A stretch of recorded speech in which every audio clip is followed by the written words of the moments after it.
আসসালামু আলাইকুম ভাইরা বোনেরা নাতিপুতেরা কেমন আছেন? তা দেখেন আমি আজকে রান্না করছি মূলা দিয়া, পাঙাশ মাছ দিয়া, বেগুন দিয়া রান্না করব।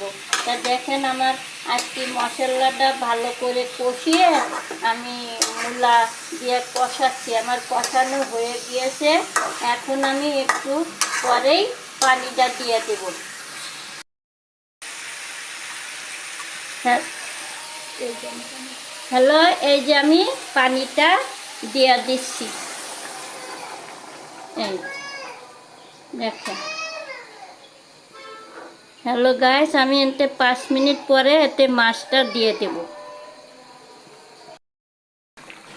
হ্যালো গাইস, তা দেখেন আমার মূলা, আলু, বেগুন দিয়ে পাঙাশ মাছ দিয়ে রান্না শেষ। তাই আমি এখন ভাজা জিরার গুঁড়া দিয়ে নামিয়ে ফেলাবো। তা আপনাদের আমার রেসিপি যদি ভালো লেগে থাকে তা আমাকে লাইক ও কমেন্ট করে জানাবেন। তা আমার রান্না এ পর্যন্ত শেষ। আল্লাহ হাফেজ।